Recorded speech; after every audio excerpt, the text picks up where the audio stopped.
Hello everyone. आज हम करने वाले हैं neural system organisation in different organisms. So as far as neural system is concern, हम सबको मालूम है कि न्यूरल सिस्टम जो है ये कोऑर्डिनेशन सिस्टम का एक पार्ट है। कोऑर्डिनेशन सिस्टम मतलब बॉडी का वो सिस्टम जिससे ऑर्गेनिज्म के जो डिफरेंट ऑर्गन्स हैं या डिफरेंट सिस्टम्स हैं वो सारे मिलके काम कर सकते हैं। हम सबको मालूम है कि एनिमल बॉडी में बहुत सारे ऑर्गन्स होते हैं और बहुत सारे ऑर्गन सिस्टम्स भी होते हैं। तो एक ऑर्गन जो है वो सिर्फ एक ऑर्गन सिस्टम को ही सपोर्ट नहीं करता, वो बाकी सिस्टम्स को भी सपोर्ट करता है। तो अगर बाकी किसी सिस्टम की ज़रूरत जिस तरह की होगी उस तरह से ऑर्गन को उसके साथ एडजस्ट करना पड़ता है। तो ये जो सिस्टम है, जो कोऑर्डिनेशन सिस्टम जिसको हम बोलते हैं, वो सिस्टम है जिससे बॉडी के सारे ऑर्गन और सारे ऑर्गन सिस्टम मिलके एक दूसरे के साथ कोऑर्डिनेट करके जो है वो काम करते हैं। तो इसमें हम दो तरह के सिस्टम से पढ़ते हैं। एक है जिसको हम कहते हैं विच हैपन्स थ्रू ग्लैंड्स, जिसको हम एंडोक्राइन सिस्टम बोलते हैं, और दूसरा इसका पार्ट है न्यूरल सिस्टम।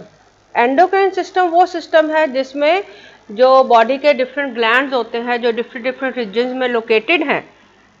ये जो ग्लैंड है जो भी सेक्रीशन प्रोड्यूस करते हैं उसको ये ब्लड में डाल देते हैं। तो सर्कुलेटरी सिस्टम की हेल्प से वो जो सेक्रीशन है वो ऑर्गन के दूसरे ऑर्गन में भी पहुंचती है, बॉडी के दूसरे हिस्सों में भी पहुंचती है और वहां पर भी अपना इफेक्ट दे सकती है।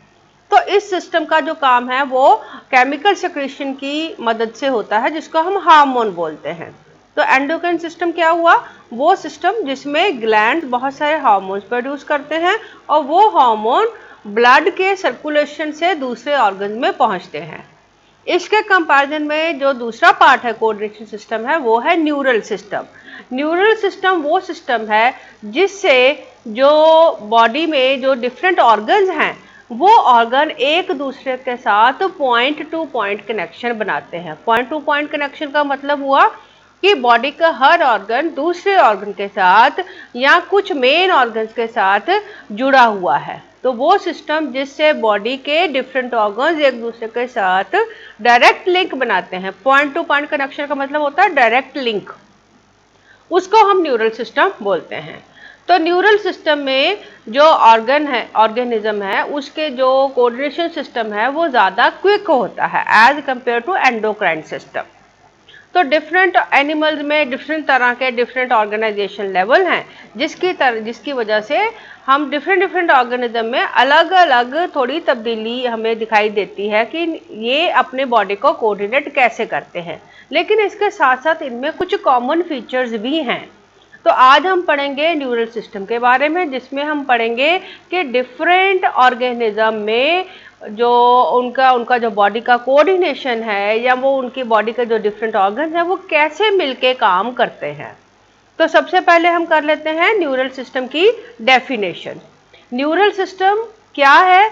It is a set of organs, यानी ये एक अकेला ऑर्गन नहीं, ये एक सेट ऑफ ऑर्गन्स भी हो सकता है। किसमें? एनिमल बॉडी में। इसलिए लिखा गया है क्योंकि दो तरह के हम ऑर्गन सिस्टम्स पढ़ते हैं। प्लांट्स में अलग तरह के ऑर्गन सिस्टम्स होते हैं, एनिमल्स में अलग तरह के ऑर्गन सिस्टम्स होते हैं। तो न्यूरल सिस्टम जो है ये कौन सा सिस्टम है? ये एनिमल्स का सिस्टम है। और इसका फंक्शन क्या है? It help in coordination and integration. किसकी? ऑल अदर ऑर्गन्स की। अब इसको समझ लेते हैं। तो न्यूरल सिस्टम क्या हुआ? न्यूरल सिस्टम एक ऐसा सेट ऑफ ऑर्गन्स है जो कि एनिमल बॉडी में प्रेजेंट है और ये बाकी सारे ऑर्गन्स को कोऑर्डिनेट और इंटीग्रेट करता है। कोऑर्डिनेट वर्ड का मतलब क्या है? कोऑर्डिनेट मतलब मिलजुल के काम करना। जो ऑर्गन्स हैं वो एक दूसरे के काम को सपोर्ट करते हैं, मिल के काम करते हैं। और इंटीग्रेट का क्या मतलब होता है? इंटीग्रेट होता है छोटे छोटे एक्शंस को मिला के एक प्रोसेस जनरेट होना, एक बड़ा इफेक्ट जनरेट होना। तो जो बॉडी के सारे सिस्टम्स हैं वो एक दूसरे के साथ कोऑर्डिनेट करते हैं और मिलके काम करते हैं, और इनको मिलके चलाने के लिए जो सिस्टम है उसको हम न्यूरल सिस्टम कहते हैं। अब जो डिफरेंट ऑर्गन्स होंगे उनका फंक्शन अलग अलग होगा, उनकी मेटाबॉलिक एक्टिविटीज भी अलग अलग होंगी। तो न्यूरल सिस्टम का काम क्या होगा कि जो डिफरेंट ऑर्गन्स हैं उनके जो भी फंक्शंस हैं, जो भी उनकी मेटाबॉलिक एक्टिविटीज हैं, उसको कोऑर्डिनेट और इंटीग्रेट करे।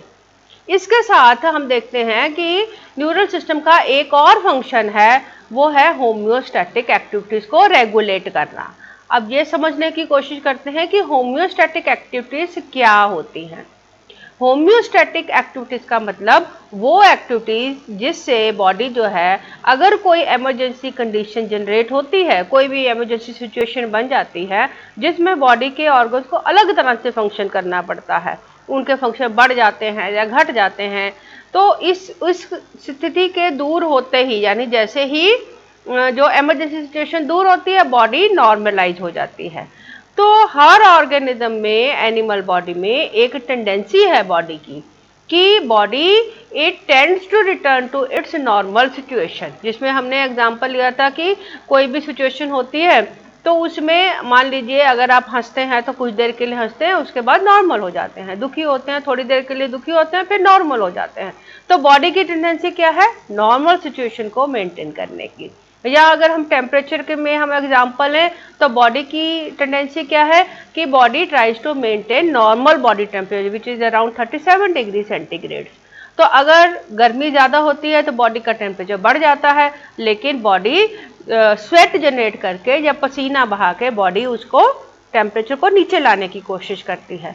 सिमिलरली अगर सर्दी ज़्यादा होती है तब भी क्या होता है कि बॉडी की जो स्किन है वो सिकुड़ जाती है, जिससे जो या कोई फिजिकल एक्टिविटी करके हम अपने बॉडी के टेम्परेचर को बढ़ाने की कोशिश करते हैं। तो टेंडेंसी क्या है कि नॉर्मल 37 डिग्री टेम्परेचर को मेंटेन किया जाए। तो ये जो टेंडेंसी है ऑर्गेनिज्म की to maintain normal body condition, इसको हम होम्योस्टैटिक एक्टिविटी कहते हैं।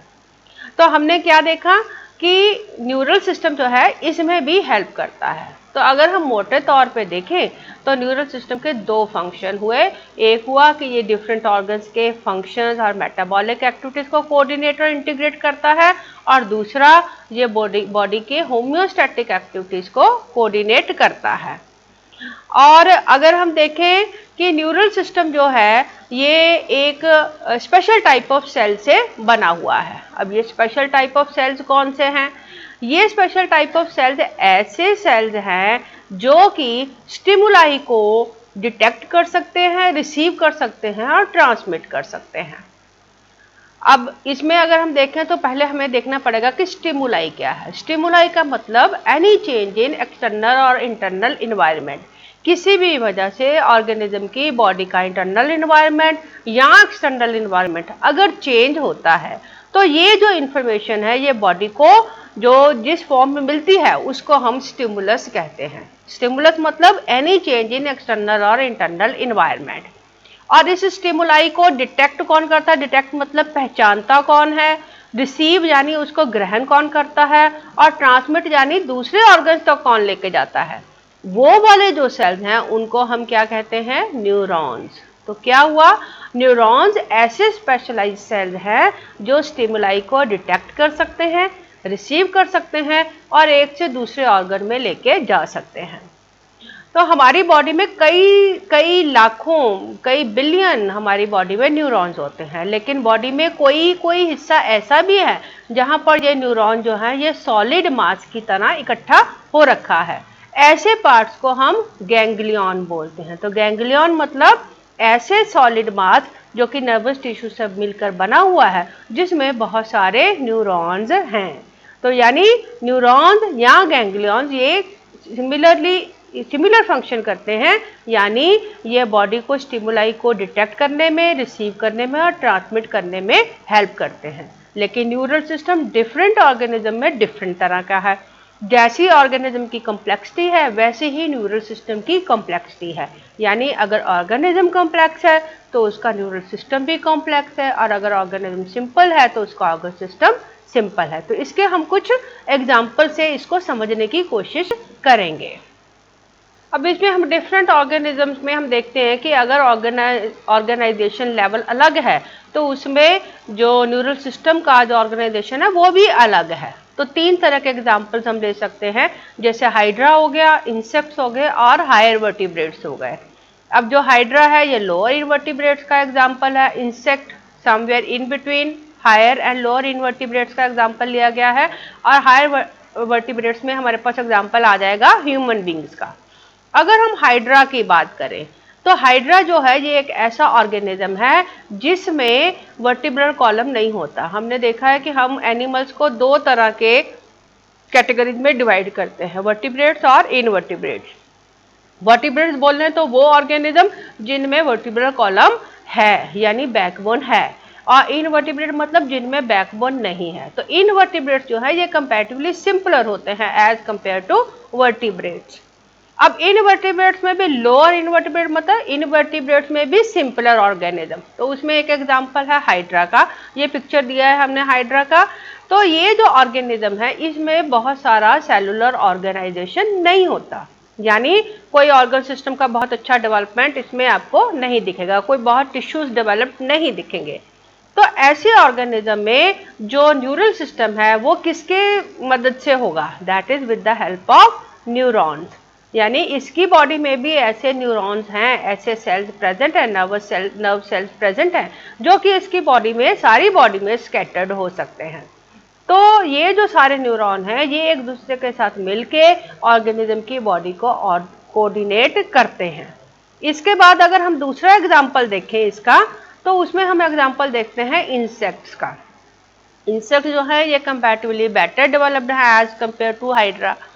अब इंसेक्ट्स में जो है इनमें हम क्या देखते हैं कि इनमें ब्रेन होता है, लेकिन बहुत प्रिलिमिनरी लेवल का ब्रेन है, बहुत ज़्यादा डेवलप्ड ब्रेन नहीं है। और इंसेक्ट्स में हम एक और चीज़ देखते हैं कि इनका जो बॉडी है वो सेगमेंटेड होता है। तो इंसेक्ट्स में हम देखते हैं कि इनके नर्वस सिस्टम में ब्रेन भी है और इनकी गैंग्लिया भी बहुत सारे होते हैं, यानी इसकी बॉडी में एक ब्रेन है और हर सेगमेंट में आपको इसका गैंग्लिया भी मिलेगा। तो गैंग्लियन का क्या फंक्शन है, गैंग्लिया जो है ये हमने पिछले पार्ट में हमने पढ़ा था कि गैंग्लिया जो है ये न्यूरल सिस्टम या न्यूरल टिश्यू का सॉलिड मास है। तो ये भी फंक्शन एक तरह का ब्रेन की तरह ही फंक्शन करते हैं, नर्वस सिस्टम का ही फंक्शन करते हैं। तो ये जो दोनों हैं ब्रेन और गैंग्लिया मिलके ये दोनों जो इंसेक्ट है उसको उसकी बॉडी को ऑर्गेनाइज या रेगुलेट या कोऑर्डिनेट करते हैं। तो ये देखेंगे आप, ये जो पार्ट है ये ब्रेन है और ये जो पार्ट हैं दे आर द गैंग्लिया। तो बहुत सारे गैंग्लियाज हैं और एक ब्रेन है, ये दोनों मिलके ऑर्गेनिज्म में कोऑर्डिनेशन और इंटीग्रेशन करते हैं। तो इसमें हमने देखा कि as compare to hydra better organisation हमने इसमें देखा। अब अगर हम अगला एग्जाम्पल देखेंगे जिसमें हम देखेंगे ह्यूमन बींग्स। तो ह्यूमन बींग्स क्या हैं, ये हायर वर्टिब्रेट्स हैं। हायर वर्टिब्रेट्स मतलब सबसे ज़्यादा डेवलप्ड ऑर्गेनिज्म। ह्यूमन बींग्स का जो बॉडी है वो काफ़ी कॉम्प्लेक्स है। तो कॉम्प्लेक्स बॉडी को, इतने सारे ऑर्गन्स को रेगुलेट करने के लिए, कोऑर्डिनेट करने के लिए जो इनका न्यूरल सिस्टम है वो भी काफ़ी हाईली डेवलप्ड है। और जो ह्यूमन ऑर्गन सिस्टम है इसको हम फर्दर दो हिस्सों में डिवाइड कर सकते हैं, जिसको हम कहते हैं सेंट्रल नर्वस सिस्टम और peripheral nervous system. Central nervous system मतलब ब्रेन का वो हिस्सा जो कि not brain, central nervous system मतलब न्यूरल सिस्टम का वो हिस्सा जो कि मेन ऑर्गन से मिलके बना हुआ है, जिसमें दो ऑर्गन है हमारे पास, ब्रेन और स्पाइनल कॉर्ड। तो ये दो ऑर्गन हैं जो कि हम स्टडी करते हैं अंडर सेंट्रल नर्वस सिस्टम, इसको CNS भी बोलते हैं, सेंट्रल नर्वस सिस्टम। तो सेंट्रल नर्वस सिस्टम के कंपैरिजन में जो दूसरा पार्ट है that is called as the peripheral nervous system. अब इन दोनों के नाम से ही हमको पता चलता है, सेंटर वर्ड का मतलब होता है सेंटर, इन द मिडल। तो ये जो सेंट्रल न्यूरल सिस्टम है that is located in the centre, यानी ये बॉडी के सेंटर में प्रेजेंट है। और सेंटर का एक और मीनिंग भी हो सकता है कि ये बहुत इंपॉर्टेंट है, की रोल है। तो सेंट्रल न्यूरल सिस्टम जो है ये बॉडी के सेंटर में भी प्रेजेंट है और इसके साथ साथ ये न्यूरल सिस्टम का एक बहुत मेन और इम्पॉर्टेंट पार्ट है। तो दोनों ही तरह से इसका जो नाम है सेंट्रल न्यूरल सिस्टम वो इसके ऊपर ठीक बैठता है। इसके दो पार्ट्स हो गए, ब्रेन और स्पाइनल कॉर्ड, यानी ये दोनों ही मेन ऑर्गन हैं जो इस सेंट्रल न्यूरल सिस्टम में हम इसमें पढ़ेंगे। इसके कंपैरिजन में अगर आप देखें तो सेंट्रल नर्वस सिस्टम में ब्रेन जो है that is present in the head region, वो सिर में होता है, और स्पाइनल कॉर्ड जो है ये बैकबोन के अंदर प्रेजेंट होता है। तो ये जो हिस्से हैं ये शरीर के दूसरे ऑर्गन के साथ किस तरह से जुड़े हो, वो जो सिस्टम है that is called as the peripheral nervous system, इसको पीएनएस भी बोला जाता है। तो पेरिफेरल नर्वस सिस्टम के लिए कहा जाता है that it is link to the outside world. क्यों? क्योंकि जो हमारे डिफरेंट सेंसरी ऑर्गन हैं they are present on the periphery, eyes शरीर के बाहर की तरफ है, नोज बाहर की तरफ है, तो सारे सेंसरी ऑर्गन जो है they are present on the periphery. तो ये जो सेंसरी ऑर्गन है, ये जो भी इंफॉर्मेशन ग्रहण करते हैं रिगार्डिंग चेंज इन एनवायरनमेंट, इसको सेंट्रल नर्वस सिस्टम के साथ लिंक करने वाला जो सिस्टम है that is peripheral neural system. इसमें हमने सेंट्रल नर्वस सिस्टम में हमने पढ़ा था इसके दो ऑर्गन्स हैं, ब्रेन और स्पाइनल कॉर्ड, जबकि पेरिफेरल सिस्टम जो है ये किससे मिलकर बना हुआ है, it is made of nerves. तो इसका जो मेन टाइप ऑफ ऑर्गन है दैट इज नर्व। तो इसमें सेंट्रल नर्वस सिस्टम में ब्रेन, स्पाइनल कॉर्ड और पेरिफेरल सिस्टम में नर्व, यानी हमारा जो ह्यूमन न्यूरल सिस्टम है वो किससे मिलकर बना हुआ है, ब्रेन, स्पाइनल कॉर्ड और नर्व से मिलकर बना हुआ है। फिर ये नर्व्स हम आगे जाके पढ़ेंगे कि ये अलग अलग तरह से इनको कैटेगराइज किया गया है ताकि हम इनके बारे में ज़्यादा बेहतर तरीके से समझ सके। ठीक है, अब अगला पार्ट आ गया हमारे पास ब्रेन और स्पाइनल कॉर्ड के बारे में थोड़ी डिटेल में इंफॉर्मेशन।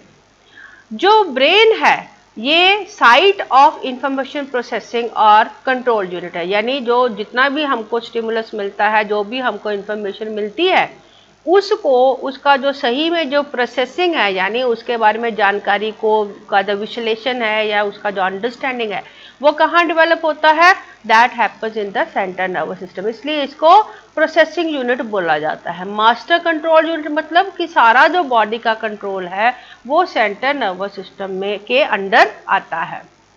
ब्रेन के फर्दर तीन पार्ट्स हम पढ़ेंगे, हाइंड ब्रेन, मिड ब्रेन और फोर ब्रेन। अब हम क्या पढ़ रहे हैं, हम पढ़ रहे हैं कि human neural system, human body इतनी कॉम्प्लेक्स है, उसका न्यूरल सिस्टम इतना कॉम्प्लेक्स है, तो उसके ऑर्गन्स भी काफ़ी कॉम्प्लेक्स हैं। तो ब्रेन जो है इसको स्टडी करने के लिए हम फर्दर इसको तीन पार्ट में डिवाइड कर सकते हैं, हाइंड ब्रेन, मिड ब्रेन और फोर ब्रेन। आगे जाके हम इस लेसन में पढ़ेंगे ब्रेन के डिफरेंट ऑर्गन्स के बारे में और उनके फंक्शंस के बारे में, और हम देखेंगे कि सारे पार्ट एक दूसरे से अलग हैं, अलग अलग तरह के फंक्शन करते हैं, लेकिन फिर भी सब मिल के जो है वो बॉडी को कोऑर्डिनेट करते हैं। सिमिलरली स्पाइनल कॉर्ड वो हिस्सा है जो ब्रेन को पेरिफेरल नर्वस सिस्टम के साथ जोड़ता है, और इसका मेन फंक्शन है रिफ्लेक्स एक्शन। रिफ्लेक्स एक्शन मतलब वो एक्शन जो कि बहुत क्विकली और स्पॉन्टेनियसली लिए जाते हैं। तो बॉडी में बहुत सारे ऐसे फंक्शंस हैं जिसमें ब्रेन को पार्ट प्ले नहीं करना पड़ता, यानी वो जो एक्शंस हैं या उसके बारे में जो भी डिसीजन है वो स्पाइनल कॉर्ड के द्वारा लिया जाता है। तो स्पाइनल कॉर्ड का एक बहुत इंपॉर्टेंट फंक्शन हो गया कि ये ब्रेन को रिलीव करती है from certain functions.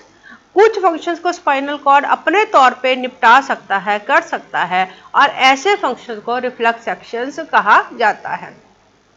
Reflex action जो है ये बहुत क्विक और स्पॉन्टेनियस होते हैं, फटाफट होने वाली चीज़ जिसमें ब्रेन को ज़्यादा सोचने की ज़रूरत नहीं है। अब इससे फ़ायदा क्या होगा, इससे फ़ायदा ये होता है कि ब्रेन कई सारे ऐसे कामों से बच जाता है, और उसका जो ब्रेन का जो मेन फंक्शन है वो थिंकिंग, रीजनिंग, अंडरस्टैंडिंग, मेमोरी, इस तरह के ऊपर जो ब्रेन कंसंट्रेट कर सकता है। और जहाँ पर भी बहुत क्विक एक्शन की ज़रूरत है वहाँ पर स्पाइनल कॉर्ड उन एक्शंस को कंप्लीट कर सकता है। तो ऐसे एक्शंस जो बहुत क्विक और स्पॉन्टेनियस होते हैं और जो स्पाइनल कॉर्ड के द्वारा किए जाते हैं, जिसमें ब्रेन कोई इम्पॉर्टेंट पार्ट नहीं रोल प्ले करता और बहुत क्विकली उन डिसीजंस को ले लिया जाता है, they are called as the reflex action. और जो ऑर्गन रिफ्लेक्स एक्शन में इन्वॉल्व होते हैं उसको रिफ्लेक्स आर्क कहा जाता है।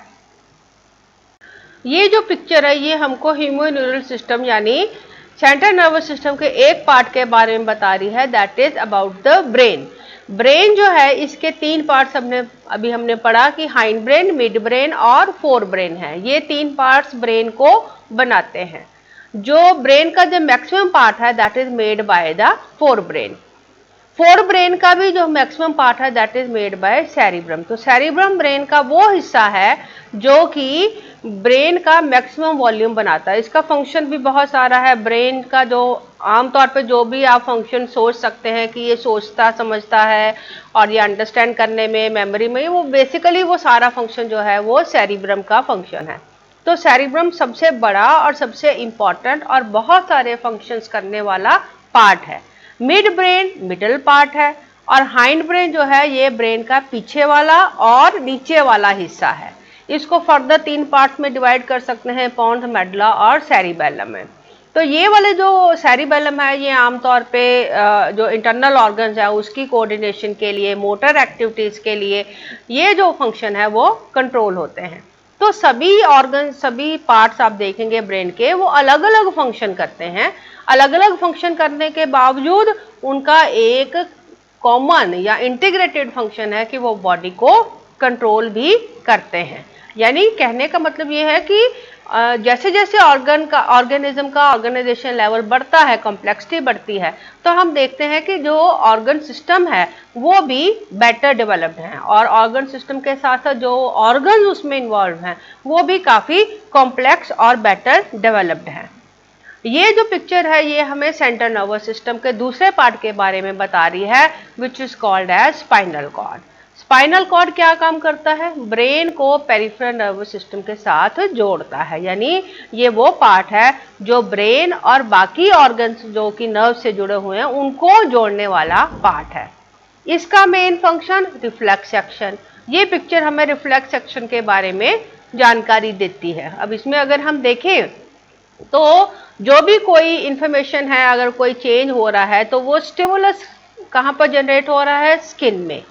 ये इंफॉर्मेशन स्किन से कहाँ जा रही है? This part is the spinal cord. ये स्पाइनल कॉर्ड का हिस्सा है, स्पाइनल कॉर्ड में जाती है और स्पाइनल कॉर्ड से मसल्स को डायरेक्ट किया जाता है ताकि वो जो स्किन में जो भी कोई अगर पिन चुभ गया है या कोई टेम्परेचर का चेंज है तो accordingly the muscles can react.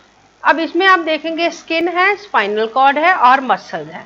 तो ये जो तीनों ऑर्गन हैं ये तीनों ऑर्गन मिलके एक फंक्शन को कंप्लीट कर सकते हैं। ऐसे फंक्शंस जो कि स्पाइनल कॉर्ड के द्वारा फिनिश किए जाते हैं, कंप्लीट किए जाते हैं, they are called as reflex action. और ये जो आर्क, ये आप देखेंगे ये आर्क है, ये पूरा सर्कल नहीं है। यानी स्किन, स्किन से स्पाइनल कॉर्ड, स्पाइनल कॉर्ड से मसल, इसलिए इसको रिफ्लेक्स आर्क कहा जाता है। यानी रिफ्लेक्स आर्क मतलब वो सेट ऑफ ऑर्गन्स जो जिनसे रिफ्लेक्स एक्शन कंप्लीट होता है, that is called as reflex arc. अब इससे आगे हम देखेंगे कि जो ह्यूमन न्यूरल सिस्टम के हमने ये दोनों पार्ट अच्छी तरह से पढ़ लिए, ब्रेन और स्पाइनल कॉर्ड। आगे आ गया हमारे पास peripheral nervous system. Peripheral nervous system में हमने पढ़ा कि ये क्या है? ये डिफरेंट टाइप्स ऑफ नर्व्स हैं जो कि सेंट्रल नर्वस सिस्टम को बॉडी के दूसरे ऑर्गन के साथ जोड़ती हैं। इनको हम अलग अलग तरह से कैटेगराइज कर सकते हैं। जैसे on the basis of origin हम इनको दो तरह से डिवाइड करते हैं, स्पाइनल और क्रेनियल नर्व। और फ्लो ऑफ इंफॉर्मेशन के अनुसार हम इनको दो तरह से डिवाइड करते हैं, एफरेंट और इफरेंट फाइबर्स में। और इफेक्ट के अनुसार हम इसको सोमैटिक और ऑटोनॉमिक सिस्टम में हम इसको डिवाइड कर सकते हैं। Now let us try to understand कि ये जो नर्व्स हैं ये किस किस तरह की हैं।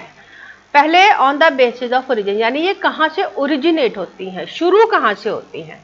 तो शुरू ये दो तरह के दोनों ऑर्गन से हो सकती हैं। स्पाइनल नर्व वो नर्व है जो स्पाइनल कॉर्ड से शुरू होती हैं। हमने क्या पढ़ा था? सेंट्रल नर्वस सिस्टम के दो पार्ट्स पढ़े थे, एक पढ़ा था ब्रेन, एक पढ़ा था स्पाइनल कॉर्ड। तो जो नर्व स्पाइनल कॉर्ड से शुरू होती हैं उनको हम स्पाइनल नर्व्स कहते हैं।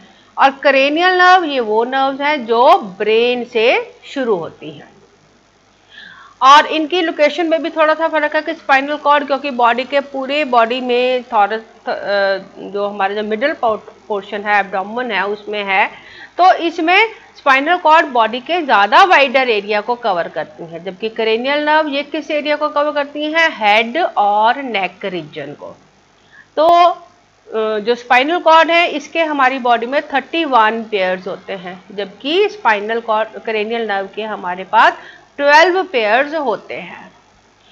और इसके साथ क्रेनियल नर्व का हमारे पास बहुत इंपॉर्टेंट फंक्शन है, क्योंकि ये हेड और नेक रीजन को कवर करती हैं। और आपको मालूम है कि जो हमारा फेशियल पार्ट है, जो हेड पार्ट है, इसमें हमारे बहुत सारे सेंसरी ऑर्गन्स हैं। तो इसलिए ये क्या क्या फंक्शन करती हैं, ये they can perform the function of smell, जो हमारा नोज का पार्ट है, साइट, आई मूवमेंट, ये हमारा आईज का पार्ट है, फीलिंग ऑफ फेस, जो स्किन हमारी बहुत सेंसिटिव होती है, जो फेस का स्किन है that is sensitive, and control, balance, hearing, ये कहाँ का पार्ट है, ये हमारे ईयर्स का फंक्शन है। तो क्योंकि इनका लोकेशन हेड और नेक रीजन में है, इसलिए ये इन सेंसरी ऑर्गन्स को कंट्रोल करती हैं। अब ये हमने पढ़ा कि cranial nerve, peripheral nervous system, ये on the basis of origin कितनी तरह का है।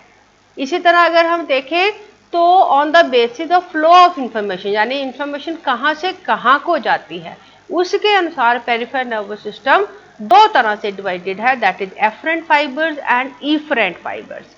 एफरेंट फाइबर्स वो फाइबर्स हैं जो इंपल्सेस को टिश्यू से सेंट्रल नर्वस सिस्टम की तरफ लेके जाते हैं। जैसे इस एग्जांपल में आप देखें, स्किन से जो स्पाइनल कॉर्ड की तरफ लेके जाने वाला जो नर्व है, इसको हम एफरेंट फाइबर कहते हैं।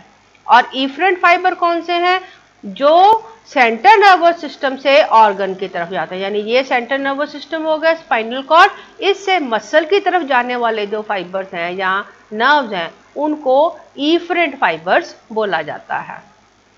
तो ये डिफरेंशिएशन है on the basis of flow of information. अब इसके साथ ही हम एक और देख लेते हैं on the basis of effect. Effect में हम लोग क्या देखते हैं कि वो काम क्या करते हैं। On the basis of effect peripheral nervous system को हम दो हिस्सों में बांटते हैं, सोमैटिक न्यूरल सिस्टम और autonomic neural system. Somatic neural system, इसका क्या फंक्शन है कि ये सेंसरी इंपल्सेस को लेके जाता है। सेंसरी इंपल्सेस मतलब जो सेंसेशंस को रिसीव करती हैं, कहाँ से, ऑर्गन से सेंट्रल नर्वस सिस्टम की तरफ। और ये मोटर इंपल्सेस को लेके जाता है सेंट्रल नर्वस सिस्टम से स्केलेटल मसल्स की तरफ। यानी ये वो सिस्टम है जो हमारे ऐसे मसल्स को कंट्रोल करेगा जो हमारे कंट्रोल में, क्योंकि स्केलेटल मसल्स हमको मालूम है, स्केलेटल मसल जो है they are under the control of the organism. तो ऐसे सेंसरी इंपल्सेस और ऐसे मोटर इंपल्सेस जो कि ऑर्गेनिज्म के कंट्रोल में हैं, दे आर कंट्रोल्ड बाय और regulated by somatic neural system. जबकि ऑटोनॉमिक न्यूरल सिस्टम, ये वो न्यूरल सिस्टम है जो हमारे इनवॉलंटरी ऑर्गन्स को कंट्रोल करता है। इनवॉलंटरी मतलब जो हमारे बॉडी के इंटरनल ऑर्गन हैं जिनको हम कंट्रोल नहीं कर सकते। जैसे हमारा हार्ट है, आपको मालूम है वो कार्डियक मसल से बना हुआ है, इंटेस्टाइन है उसमें स्मूथ मसल्स हैं। तो ऐसे मसल्स को कंट्रोल करने वाले सिस्टम को हम ऑटोनॉमिक न्यूरल सिस्टम कहते हैं। ऑटोनॉमिक न्यूरल सिस्टम फर्दर दो तरह से डिवाइड किया जा सकता है, सिंपैथेटिक और पैरासिम्पैथेटिक। अब इसमें अगर हम देखें तो एग्जाम्पल दिया गया है हमारे पास सोमैटिक न्यूरल सिस्टम का।